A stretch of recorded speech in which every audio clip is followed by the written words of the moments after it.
when her message appeared on my screen. How are you feeling? Lonely? I was already sitting in the living room, alone, eyes fixed on the suitcase she had told me not to question. For months, she had slowly drifted away from me. It felt like I had become invisible in my own marriage. Her attention was always somewhere else, her friends, her phone, and especially this break. She kept calling well-earned. She left with a kind of excitement I hadn't seen in a long time, not even when she was with me. So when she texted, I could read between the lines. It wasn't care. It wasn't love. It was a check. She wanted to hear that I was struggling without her, that I was counting every second until she came back. But I was tired of acting like everything was normal. My hands paused over the phone, then I replied slowly on purpose. I don't miss anything at all. The moment I pressed send, I knew something between us had just broken permanently. She didn't respond right away. I could almost picture her expression changing, her confident smile fading into confusion, maybe irritation. Then the typing indicator disappeared, came back again, like she couldn't settle on what to say. Finally, she replied, "What are you trying to say?" I didn't explain. Instead, I opened a folder I had been quietly building for weeks. Inside were screenshots of her late-night chats, a hotel booking she never bothered to sync with our shared account, photos taken from someone else's story showing her with a man she claimed she barely knew anymore. For a long time, I had tried to convince myself I was overthinking, that I was being insecure, that I was reading shadows that weren't really there. But the truth was simple. She wasn't drifting away from life. She was drifting away from me. So instead of answering her question, I sent one line. Open the next file. Then I forwarded the first batch of screenshots. A few seconds later, she erupted. Why are you spying on me? This is insane. You're imagining things. But her panic didn't sound like innocence. It sounded like exposure. I sent another set. A cropped photo where a man's reflection was clearly visible behind her. A dinner bill for two, time-stamped late at night.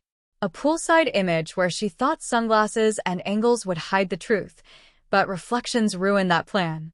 Then suddenly she stopped typing. No denial. No sarcasm. Just silence. That's when I pushed further. You don't need to pretend anymore. I know who it is. The phone started ringing immediately. I let it ring. Again. And again. The sound filled the room like an alarm I had ignored for too long. After several missed calls, she texted. Pick up. Please. You don't understand. But I did. Better than she thought. She wasn't scared because she cared about me.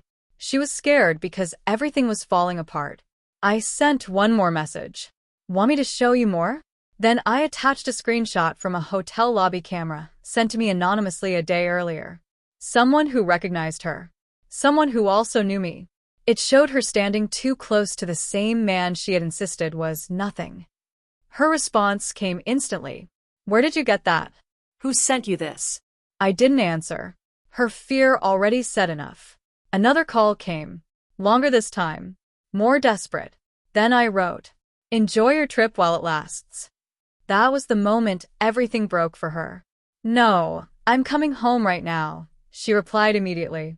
The same woman who left smiling and excited was now panicking, trying to regain control over something she no longer controlled. She started explaining in fragments, random excuses, half-truths, contradictions. One moment it was coincidence, the next it was just talking, then it was, I didn't want to hurt you. Every message canceled out the one before it. I didn't argue. I didn't correct her. I just let her words collapse on their own weight. Then she sent, please don't leave me.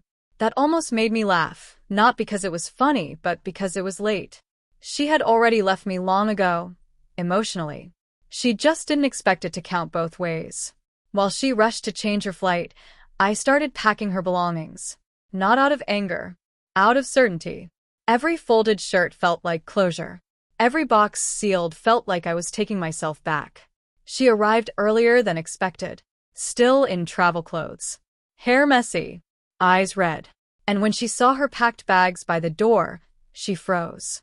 Why is everything packed? She asked softly. I didn't shout. I didn't accuse. I simply said, Because I already knew everything you thought I didn't. She sank onto the couch, shaken. Just talk to me, she begged. But that was exactly what I had been asking for all along. For months, she had avoided every conversation, every explanation, every truth behind her phone, turning away from me. Now the silence of the room hit her harder than any argument ever could. This wasn't a threat anymore. It was final. She began speaking rapidly, emotionally, trying to fix the narrative. She said she felt confused, that things got out of control, that she never meant for it to go that far. She reached for my hand. I stepped back gently. Don't, I said. That was the moment she broke. She collapsed into tears, overwhelmed by consequences she had never prepared for. We can fix this, she cried. I'll block him. I'll do anything. I shook my head. You only want me now because you're afraid of losing me, not because you value me. Her voice trembled. That's not true. That's not true. But even she didn't sound convinced anymore. After a long silence, she whispered, Is there still a chance for us? For a moment, memories came back, older days, easier days, when love didn't feel like this. But they felt distant now, like they belonged to two different people. No, I said quietly. There isn't. She nodded slowly, as if the answer physically pushed her back. I didn't think you'd ever leave, she said barely above a whisper. I looked at her, really looked at her, and said, That was your assumption, not my promise. She stood up unsteadily, grabbed her suitcase, and walked toward the door. Before leaving, she turned one last time. Her confidence was gone. Her certainty was gone. Everything she had walked out with days ago was gone. I thought you'd miss me, she said softly. I didn't respond. I didn't need to. Silence was enough. She left. The door clicked shut, not like an explosion, but like an ending that didn't need noise. I sat back on the couch, and for the first time in a long while, everything felt still. A few minutes later, my phone lit up.